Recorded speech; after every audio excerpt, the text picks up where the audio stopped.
وَإِذْ أَخَذَ اللَّهُ مِيثَاقَ النَّبِيِّينَ لَمَا آتَيْتُكُم مِّن كِتَابٍ وَحِكْمَةٍ ثُمَّ جَاءَكُمْ رَسُولٌ مُّصَدِّقٌ لِّمَا مَعَكُمْ لَتُؤْمِنُنَّ بِهِ وَلَتَنصُرُنَّهُ صدق اللہ مولانا العلی العظیم وصدق رسولہ النبی الامین ونحن علی ذلک لمن الشاہدین والشاکرین والحمد للہ رب العالمین۔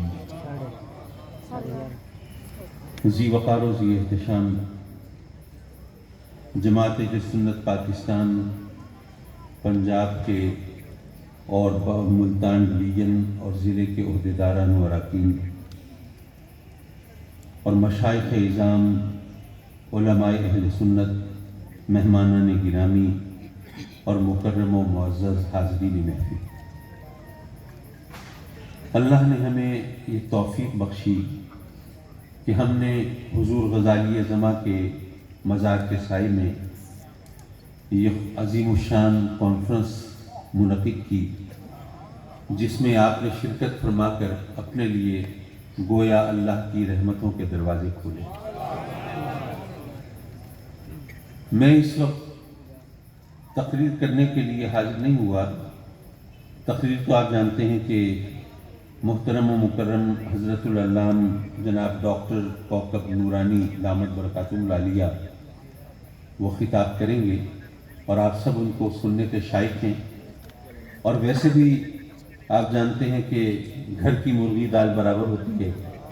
یہی شاہی عیدگاہ میں ہر جمعے میں آپ کی خدمت میں حاضر ہوتا ہوں، اور ویسے بھی آئے دن تقاریر اور گفتگو کا سلسلہ رہتا ہے، اس لیے مجھے تو صرف حاضری لگانی ہے۔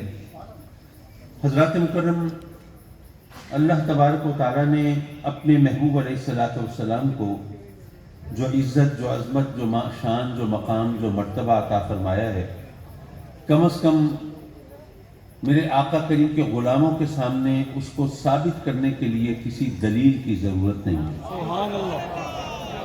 ہم ماننے والے ہیں، جبین نیاز کو جھکانے والے ہیں، سر تسلیم کو خم کرنے والے ہیں، نقطہ چینی کرنے والے نہیں، اعتراض کرنے والے نہیں، باتیں بنانے والے نہیں۔ تو اس لیے مجھے اس حوالے سے کوئی دلائل کے انبار لگانے کی حاجت نہیں، صرف اصولی طور پر چند ایک باتیں عرض کر رہا ہوں۔ رب کائنات اپنے بندوں کی ہدایت کے لیے انبیاء کرام علیہ السلام کو مبعوث فرماتا ہے۔ وہ چاہتا تو ہر ایک کو ڈائریکٹ ہدایت بھی دے سکتا تھا، اس کے لیے کوئی مین پاور کا مسئلہ نہیں تھا، کوئی فنڈز کی فراہمی بھی کوئی پرابلم نہیں تھی۔ تو جب وہ ہر ایک کو ڈائریکٹ ہدایت دے سکتا تھا اور اس میں کوئی دقت بھی نہیں، کن فیکون کا معاملہ، تو ایک عام آدمی یہ سوچتا ہے کہ اگر وہ ہر ایک کو ڈائریکٹ ہدایت دے دیتا تو یہ کہیں زیادہ بہتر ہوتا، نہ منازع ہوتے، نہ مباہلے ہوتے، نہ ایک دوسرے کے خلاف فتویٰ بازی ہوتی، نہ یہ جناب اجتہاد کے حوالے سے یا کسی اور بہانے سے ایک دوسرے پر کیچڑ اچھالا جاتا، تو سب سیدھے سچے راستے پر ہوتے، صراط مستقیم پر ہوتے۔ تو آخر پھر اللہ نے ہر ایک کو ڈائریکٹ ہدایت کیوں نہیں دے دی؟ اس کا بڑا سادہ اور آسان سا جواب ہے، اگر کوئی غیر مسلم ہو، مسلمان ہو جائے، اب مسلمان ہوا تو آپ نے اس سے کہا کہ بھئی اب تو مسلمان ہو گئے، تمہیں نماز بھی پڑھنا ہوگی، تو یہ نماز کی کتاب ہے، اس کو پڑھو اور اس کو پڑھ کر ذرا صحیح طرح نماز ادا کرو۔ تو کیا خیال ہے وہ شخص جس نے کبھی نماز نہیں پڑھی، نماز پڑھنے والوں کے ساتھ رہا نہیں، نماز پڑھنے والوں کی نماز دیکھی نہیں، کیا وہ صرف کتاب پڑھ کے صحیح طرح نماز ادا کر لے گا؟ نہیں، اسے ہمیں نماز پڑھ کے دکھانا پڑے گی، اس کی تربیت کرنا پڑے گی، تب کہیں جا کر وہ نماز ادا کرنے کے قابل ہوگا۔ تو یارو یہ ہمارے سوچنے کی بات ہے کہ ہم صرف نماز ادا نہیں کر سکتے جب تک کہ اس کا عملی نمونہ ہمارے سامنے نہ ہو، تو پوری زندگی اسلام کی تعلیمات کے سانچے میں یہ ڈھل کر کیسے گزار سکتے ہیں اگر اس کا عملی نمونہ ہمارے سامنے نہ ہو؟ تو اس لیے رب کائنات انبیاء کرام علیہ السلام کو بھیجتا ہے تاکہ وہ جو کچھ تعلیم دیتے ہیں اس پر عمل کر کے دکھائیں، ہمارے سامنے وہ نمونہ ہو، ہمارے لیے ان راہوں پر چلنا آسان ہو، ہم صراط مستقیم کو اپنا سکیں۔ لیکن اب کیسے پتہ چلے کہ یہ جو نبی نبوت کا اعلان کر رہا ہے اس کی ایتھینٹسٹی کیا ہے، اس کی حقانیت کا معیار کیا ہے، کون سچا ہے کون جھوٹا ہے۔ اگر فاران کی چوٹیوں سے آواز آ رہی ہے کہ میں اللہ کا نبی، تو قادیان کے جنگلوں میں بھی کوئی بول رہا ہے میں بھی نبی۔ اب یہ تمیز اور تفریق کیسے کی جائے؟ تو ہمیں بتایا گیا کہ یاد رکھو جو اللہ کا سچا نبی ہوگا وہ معجزہ دکھائے گا، سبحان اللہ۔ جھوٹا نبی کبھی معجزہ نہیں دکھا سکتا، یہ ایک اصولی بات ہے۔ اور یہاں پر مجھے ایک بات یاد آئی، ابا جی قبلہ رحمۃ اللہ علیہ نے ایک جملہ کہا تھا جسے پھر واعظین نے خطبہ نے اپنایا اور اس سے اپنی تقریروں کو سجایا، لیکن ظاہر ہے کہ جو انداز تفہیم ان کا تھا وہ انہی کا خاص تھا۔ جو انہوں نے جملہ بولا وہ بھی دہرا دوں اور ذرا اس کا جو مفہوم اور پس منظر ہے وہ بھی سمجھا دوں۔ فرمایا کہ رب کائنات نے باقی تمام انبیاء کو معجزے دے کر بھیجا۔ بھئی سیدنا عیسیٰ علیہ السلام ہے مردوں کو زندہ کر کے دکھا دیتے ہیں، موسیٰ علیہ السلام ہے اپنا عصا مبارک پتھروں پر مارے تو ان سے چشمے ابال کے دکھا دیتے ہیں، سیدنا سلیمان علیہ السلام کا تخت ہوا کے دوش پر محو سفر دکھائی دیتا ہے، سیدنا داؤد علیہ السلام اور لوہے کو ہاتھ میں موم کی طرح نرم کر کے جو چاہیں شکل عطا فرما دیتے ہیں۔ ہر نبی معجزے لے کر آیا ہے نا، تو تمام انبیاء کو رب کائنات نے معجزے دے کر بھیجا، لیکن تمہارے اور میرے نبی کو اللہ نے معجزہ بنا کر بھیجا۔ سبحان اللہ، سبحان اللہ۔ یہ جملہ آپ نے بہت سے علماء سے، واعظین سے، مقررین سے، خطباء سے سنا ہوگا، لیکن ذرا اس کی تہ میں اترنے کی کوشش کیجئے۔ اس کا مفہوم کیا ہے؟ معجزہ بنا کر بھیجا، کیا مطلب؟ کیا صرف نعرے لگانے والی بات ہے؟ کیا صرف حضر اٹھانے والی بات ہے؟ میں عرض کروں گا، دیکھیے میں اس ذمہ دار سٹیج پر پوری ذمہ داری کے ساتھ ایک بات کر رہا ہوں جس سے عقیدے کی اصلاح بھی ہوتی ہے۔ ہم اہل سنت میں بہت سے لوگ اس غلط فہمی کا شکار ہو جاتے ہیں۔ دراصل ہوتا یہ ہے کہ کوئی عالم، اب تو خیر وہ پرچیوں کا رواج اتنا نہیں رہا، ہم بچپن سے دیکھتے چلے آئے، ابا جی اللہ جب خطاب کرنے آتے تھے تو آتے ہی پرچی آنا شروع ہو جاتی تھی۔ اب یہ کام میرا خیال ہے سوشل میڈیا پہ ہو رہا ہے، اب وہ پرچیاں آنا اتنا نہیں رہا، لیکن بہرحال اب کوئی مولوی صاحب تقریر کر رہے ہیں، اہل سنت کے کوئی عالم ہے، پرچی آ گئی، بتائیے کہ نبی پاک صلی اللہ علیہ وسلم نور ہے کہ بشر ہے؟ اب ظاہر مولوی صاحب نے پرچی پڑھ کے یہ سوچا کہ یہ غالباً میرے آقا کریم کی نورانیت کا قائل نہیں ہے، آپ کی نورانیت کا معترف نہیں ہے، نور نہیں مانتا، تو انہوں نے نور ہونے کے دلائل پیش کرنا شروع کیے، قرآنی آیات پیش کی، احادیث پیش کی، بزرگوں کے اقوال پیش کیے۔ اب سوال یہ تھا بتائیے نبی کریم نور ہے کہ بشر ہے؟ اب جواب ملا کہ وہ نور ہے، تو عام آدمیوں کا ذہن وہ اس بات پہ ٹھہر گیا، وہ سمجھے کہ نبی پاک نور ہے، وہ بشر نہیں ہے۔ لیکن یہاں ان علماء کی موجودگی میں میں پوری ذمہ داری سے عرض کرتا ہوں کہ یاد رکھیے جو میرے آقا کریم کی بشریت کا انکار کرے وہ مومن نہیں، وہ اس لیے کہ آپ کی بشریت تو قرآن سے ثابت ہے، آپ کی بشریت کا انکار کیا جائے گا اس لیے قرآن کا انکار ہوگا۔ ارے آقا کریم تو خیر البشر ہے، وہ سید البشر ہے، ان کی بشریت کا انکار ممکن نہیں ہے۔ آپ کہیں گے اچھا تو پھر جھگڑا کیا ہے؟ ہم تو بچپن سے یہ سنتے چلے آئے جناب وہ نور ہے کہ بشر ہے، اور ہمیں بتایا وہ نور ہے، پھر جھگڑا کیا ہے؟ بھائی جھگڑا یہ ہے کہ ہم تو آقا کریم کو بشر مانتے ہیں، لیکن دوسرے لوگ سرکار کو نور نہیں مانتے۔ آپ کہیں گے یار بات تو ٹھیک ہے، اگر وہ بشر ہیں تو پھر نور کیسے ہو سکتے ہیں؟ دراصل یہ سوال چالاکی سے ترتیب دیا گیا، لوگوں نے یہ سوال بنایا اس طرح، نور ہے کہ بشر ہے؟ یہ سوال ہی غلط ہے۔ آپ کہیں گے کیسے غلط ہے؟ ہم تو بچپن سے یہ سوال سنتے چلے آئے۔ نہیں، چلیے ابھی اس کی غلطی کا آپ کو پتہ چل جائے گا۔ اگر میں آپ سے پوچھنے کی کوشش کروں، ذرا آپ بتائیے آپ مرد ہیں کہ انسان ہیں؟ تو آپ کہیں گے کہ عجیب بونگا سوال کر رہے ہیں آپ، مرد ہیں کہ انسان ہیں؟ بھئی ہم مرد بھی ہیں، ہم انسان بھی ہیں۔ مرد ہونے کا مطلب یہ ہے کہ ہم عورت نہیں ہیں، اور انسان ہونے کا مطلب یہ ہے کہ حیوان نہیں ہے۔ مرد ہونے کا مطلب یہ کس نے کہا کہ جی انسان نہیں ہو سکتے، اور انسان ہونے کا مطلب یہ کیسے نکالا جا سکتا ہے کہ مرد نہیں ہو سکتے؟ ہم مرد بھی ہیں، ہم انسان بھی ہیں۔ مرد اور ہونا انسان ہونے کے خلاف نہیں، اور انسان ہونا مرد ہونے کے خلاف نہیں۔ تو میں بھی عرض کروں گا کہ میرے آقا کریم نور بھی ہیں اور بشر بھی ہیں۔ نور ہونا بشر ہونے کے خلاف نہیں، بشر ہونا نور ہونے کے خلاف نہیں۔ بھئی آپ تو بشر ہیں نا، نور بشر ہیں، اس میں تو کوئی جھگڑا نہیں۔ آپ بتائیے آپ کی آنکھوں میں نور ہے کہ نہیں ہے؟ آپ کے سینے میں ایمان کا نور ہے کہ نہیں ہے؟ آپ کے کاسے سر میں عقل کا نور ہے کہ نہیں ہے؟ یارو ہم جیسا ذلیل اور حقیر انسان اگر ہمارے اندر بشریت اور نورانیت اکٹھی ہو سکتی ہے تو کیا میرے آقا کریم کی ذات میں نہیں ہو سکتی؟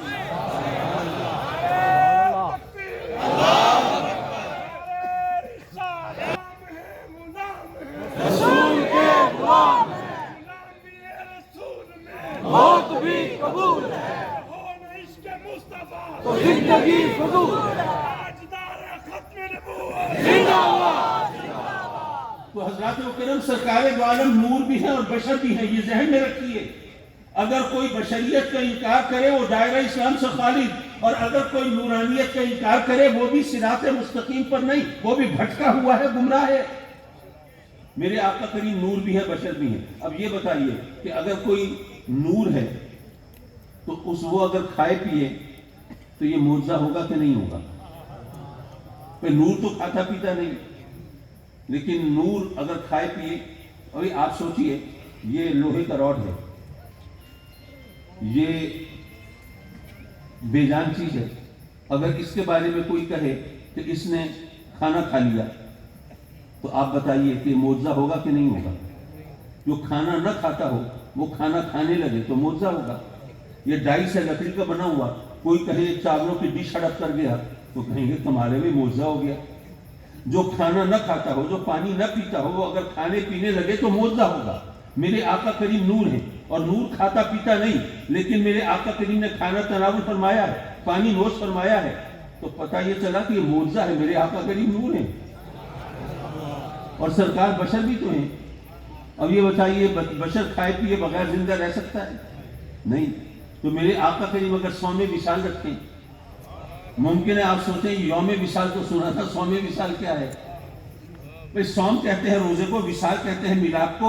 صوم وصال ملے ہوئے روزے، روزہ رکھا، افطاری نہیں ہوئی، سحری نہیں ہوئی، کھانے پینے کا کوئی وقفہ درمیان میں نہیں آیا، دوسرا روزہ شروع، اسی طرح تیسرا روزہ شروع۔ روایات کے مطابق بسا اوقات آقا کریم نے 70 دن تک روزے رکھے ہیں، اور میرے آقا کریم بشر ہیں، اور بشر کھائے پیے بغیر زندہ نہیں رہ سکتا۔ پھر معجزہ ہوا کہ نہیں ہوا؟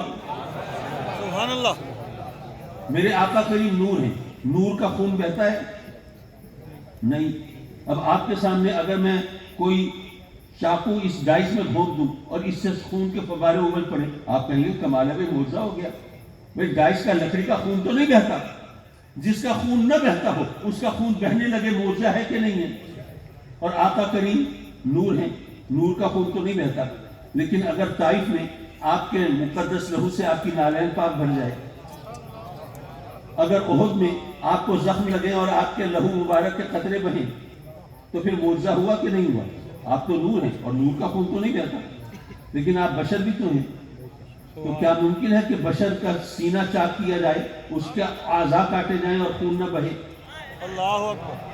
آقا کریم کا شق صدر مبارک ہوتا ہے، سینہ مبارک چاک کیا جاتا ہے، قلب اثر نکالا جاتا ہے، اور پھر واپس رکھ کے سیا جاتا ہے، اور اس سارے پروسیس میں خون کا ایک قطرہ بھی نہیں بہتا۔ معجزہ ہوا کہ نہیں ہوا؟ سبحان اللہ۔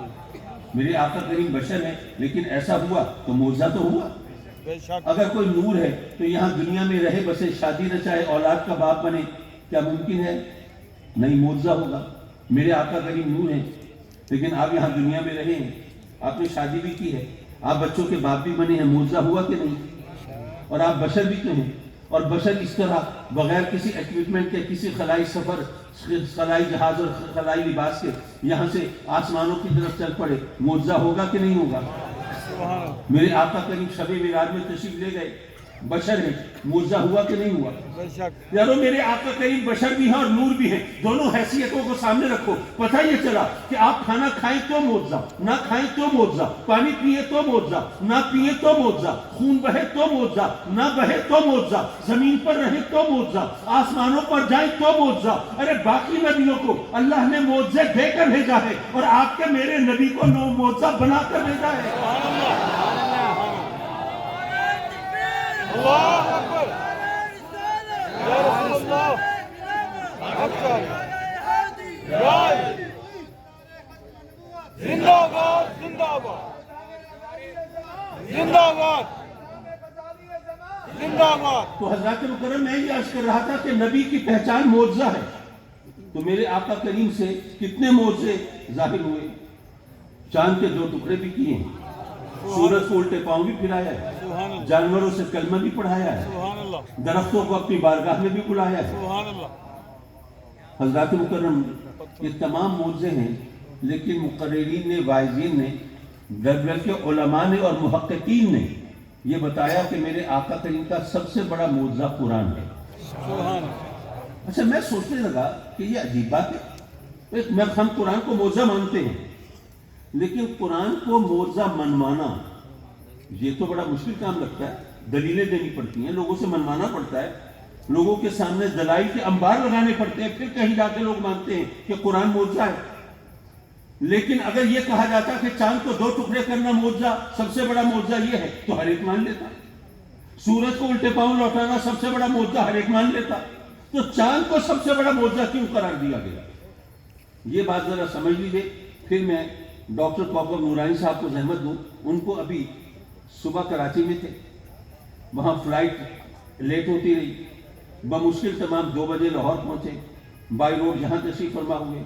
اب یہاں آپ کے سامنے موجود ہیں، آپ سے اجازت لے کے پھر اوکاڑا تشریف لے جائیں گے راتوں رات، اور کل صبح وہاں حضور شیخ القرآن مولانا غلام علی اوکاڑوی رحمۃ اللہ علیہ کا اس مبارک ہے، اس میں شرکت کریں گے. پھر لاہور جائیں گے، پھر فلائٹ پکڑیں گے، واپس کراچی جائیں گے. تو اگر یہ تمام مصروفیات دیکھی جائیں تو لگتا ہے کہ یہ بھی کوئی موجزانہ شان لے کے آئے ہیں.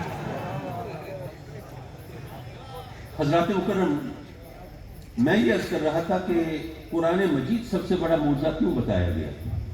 دیکھیے بات یہ ہے، باقی تمام انبیاء معجزے ہیں ان کے، وہ جس دور میں، جس علاقے کے لیے، جس زمانے کے لیے، جس قوم کے لیے نبی بن کے آئے، اس قوم کے، اس علاقے کے، اس زمانے کے لوگوں نے بچش میں خود ان معجزوں کا مشاہدہ کیا. جن کے نصیب میں ایمان تھا انہوں نے کلمہ پڑھ لیا، اور جو محروم رہنے تھے وہ اسی طرح کورے کے کورے رہ گئے.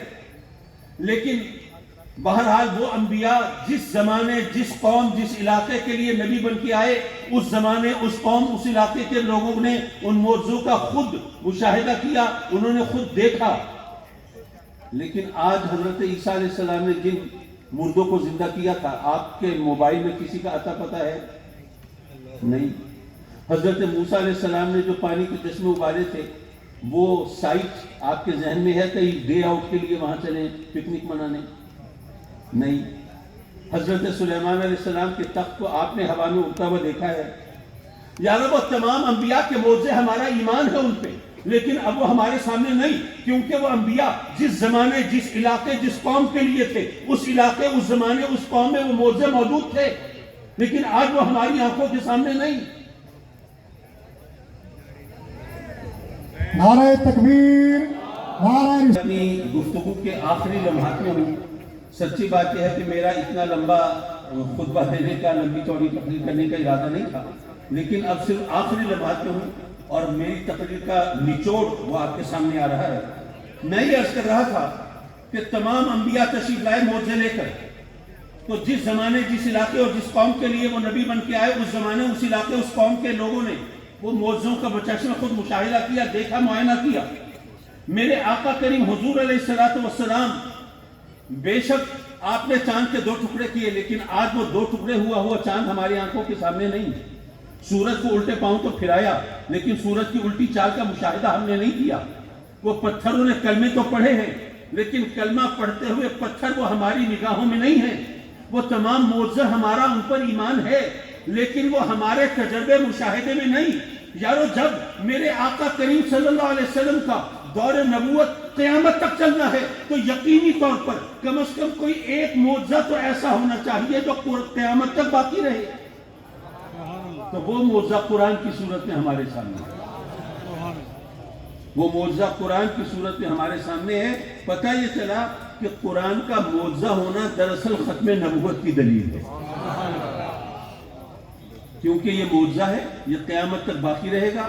اس کے بعد آقا کریم صلی اللہ علیہ وسلم کے بعد اب کوئی اور نبی نہیں آئے گا، کوئی اور معجزہ بھی ظاہر نہیں ہوگا. اور یہی بات ایک اور انداز سے سمجھ سکتے ہیں، اگر آپ کسی غیر مسلم کو اگر آپ دعوت دیں اسلام کی اور وہ کہے کہ جی ٹھیک ہے میں آپ کے نبی کے نام کا کلمہ پڑھ لیتا ہوں، اسلام قبول کر لیتا ہوں، لیکن آپ کے اپنے دین کا اصول ہے کہ نبی کی پہچان ہوتی ہے معجزے سے، تو اگر میں آپ کے نبی کا کلمہ پڑھوں تو کوئی معجزہ تو مجھے دکھائے نا، تاکہ میں ان کے نبی آپ کے نبی کے نام کا کلمہ پڑھ سکوں، تو ہم اس کے سامنے قرآن رکھ دیتے ہیں۔ قرآن کی معجزانہ شان یہ ختم نبوت کی دلیل ہے۔ اللہ تبارک و تعالی ہمیں اسی یقین کے ساتھ رکھے۔ ہمارا سب سے بڑا المیہ وہ یہ ہے کہ ہمیں حقائق سے اور تاریخ سے بے خبر رکھا جاتا ہے۔ حقائق مسخ کر دیے جاتے ہیں، تاریخ کو بگاڑ دیا جاتا ہے۔ جیسے ابھی ڈاکٹر صدیق خان قادری بتا رہے تھے کہ یہ بگاڑنے کی کوشش کی جا رہی ہے کہ تحریک ختم نبوت کے حوالے سے ختم نبوت کی کانفرنس قومی اسمبلی میں کس نے پیش کی۔ ہمارے ہاں یہ ایک عام مت طریقہ ہے۔ آج تک نہیں پتا لیاقت علی خان کو مارنے والا کون تھا، اس کے عزائم کیا تھے، وہ کیوں ہوا یہ سب کچھ۔ بے شمار حقیقتیں ایسی ہیں جن کا ہمیں علم نہیں، وہ تاریخ کو مسخ کرنے والی باتیں ہیں۔ تو اگر ہم نے اپنے دین کو بچانا ہے اور اپنے عقیدے کی حفاظت کرنی ہے تو ساتھ ہی تاریخ کی بھی حفاظت کرنی ہوگی، تاکہ ہمیں کوئی گمراہ نہ کر سکے، کوئی بھٹکا نہ سکے۔ وآخر دعوانا ان الحمد للہ رب العالمین۔